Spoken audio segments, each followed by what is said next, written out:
You know what I like when modeling? It's symmetry, because you only need to make half of it, and then, the other half you get for free. And it's the same with texture, you only need half of the texture space, and that means you can get a lot more texel density. But what I don't like is when you get little details like this and this that are not symmetrical, because then the whole thing just collapses. You suddenly have to model both sides and maybe have a little bit of trickery to maybe share some UVs for some bits that are definitely symmetrical, but it involves a lot of manual work, and then you need to keep everything in sync. And I don't like that. It is very complicated.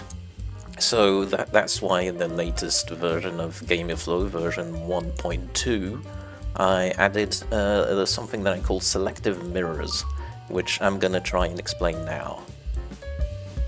So I already modeled the clock, and I used the mirror modifier so that I only have to do half of the work, except now I'm stuck with this, which I do not want because there's not going to be a button on this side. So I need to find a way to get rid of it. So what I'm going to do is I'm going to apply the mirror modifier. I'm going to remake the geometry on this side so that it fits nicely here, and ideally with the right material. I'm going to fix the topology, which is not super important, but always nice. And now I'm gonna take this and take this. I'm gonna split them and move them aside because I want to save them for later, and I want to get rid of all the things again that are definitely symmetrical. So now I can put those back, and it might sound, well, it might look super crazy and super counterintuitive, but now I'm kind of where I want it to be. So I've got my unique bits that are not symmetrical, like here as well, and I've got the rest, which I want to be symmetrical, and I now need to tell GamiFlow that these are the faces that need to be symmetrized. So one way to do that is I'm going to select this, invert everything, deselect those because they are not symmetrical, and now I'm going to press Shift V, click on mirror, and we can see we've got the little ghost that shows that these faces are definitely going to get mirrored.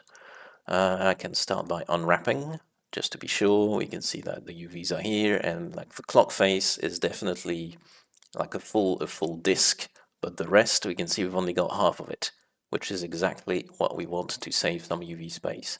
So I'm going to click on make low, and we can see that it magically generated the left side, and that the bit that we manually modeled has been perfectly merged with the rest.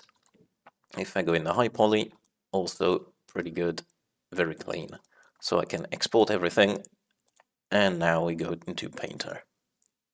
So now in Painter we can see that the result is completely seamless as long as we use very basic materials. If we want to use more complex things, then there's going to be a lot of work to just paint away the seams, but that's something you'd have to accept, I guess.